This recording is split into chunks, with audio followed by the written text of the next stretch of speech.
going to start this review off stating that episode 4 of the second season might be the worst episode of the series so far. The only aspect of the show that's even passable, in my opinion, the plot thread involving Sauron and Celebrimbor, was a no-show this week. That means we had an entire hour dedicated to the weakest elements of the show, like Galadriel and the Harfoots. And good lord did it make this thing a slog to get through. So let's get into it here. There will be spoilers. The episode begins with the insufferable Galadriel doing her very best to sever any similarities she might have had to the character from the movies. She is clearly miffed that Elrond is leading their little group to Eregion, and she throws some passive-aggressive comments his way. You could tell that he didn't really appreciate her attitude, because he says to her, and I'll just paraphrase it, "Why don't you just shut the hell up?" Trust me, that's what he was saying. I could read between the lines. So as they head out with their little scouting party, they come to a bridge that's out of order, and they need to decide which way they want to detour. So Galadriel consults the ring she wears, much to Elrond's dismay, and they end up in some kind of old burial ground. And you know, spooky places have spooky things. At these burial grounds, the elves are ambushed by what looks like the crew of the Black Pearl. It's heavy.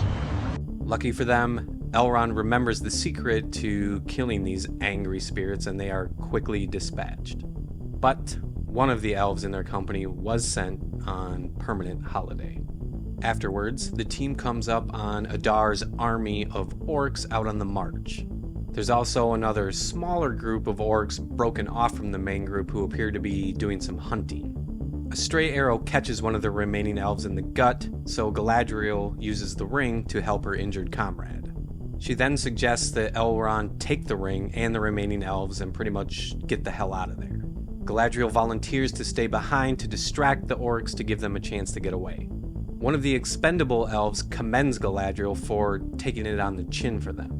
But Elrond is quick to correct him that she's doing this for the ring, not for them. Kind of like how Amazon says that this show is for fans of the material, but we know better.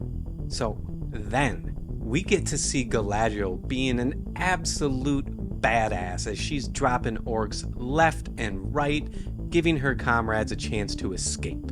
I'm picking up your sarcasm. Before Galadriel can get away, though, Adar steps in and he knocks her off her literal and figurative high horse.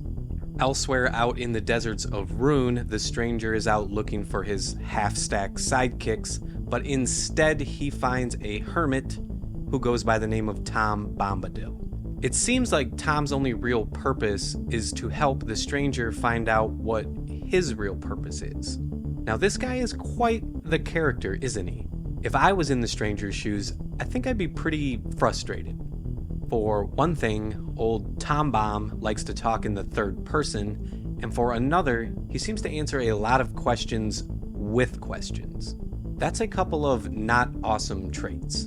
Without drawing this out too much, Tom ends up telling the stranger that his purpose is to face Sauron. And if the stranger is indeed Gandalf, I'm not sure that makes any kind of sense. In a different area of the desert, Nori and Poppy are still trying to avoid the Dark Wizard's minions. And they end up meeting another halfling who is apparently not a Harfoot. So the three of them retreat from the Dark Wizard's goons and they all go back to his little village, which reminded me of the town of Bedrock from the Flintstones. Or maybe that show Dinosaurs that used to be on TGIF. Not the mama!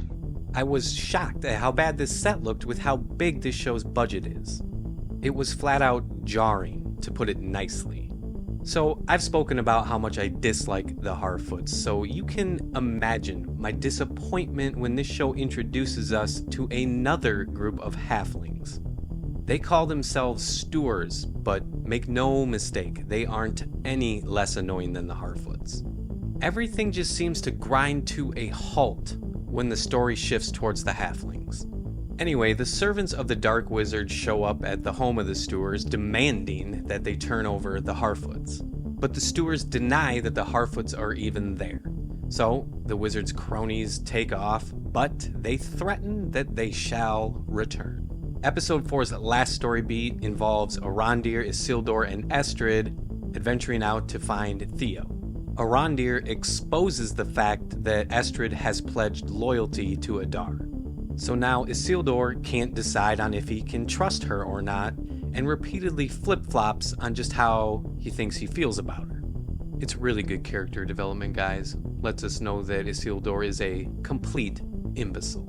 A bit later, as they're walking through some marshlands, he and Arondir are swallowed up by the Midgard Swarmer. But it's fake drama. Isildur cannot die in this show. So Arondir takes out the huge snake monsters Sephiroth style, and all is well. Eventually, we are shown that it was the Ents that captured Theo and the others. So what are the Ents so mad about? Well, as the movies showed us, they don't really like it when forests are chopped down and burned. And that army of orcs that I mentioned earlier, they seem to be doing quite a bit of it. So Arondir bails them out again, this time using the sweet silver tongue of the elves. The Ents set the prisoners free, and Theo finally shows the elf some gratitude. Things go a little sour for Isildur though, as Estrid's betrothed is among the prisoners, and he was visibly bothered by it. Maybe Arondir needs to pull him aside and give him some of that elvish wisdom. Like, hey man, she's betrothed. Don't be that guy. If you're really serious about this settling down with someone, starting a family, maybe you should cozy up with the orcs. War ain't for everybody.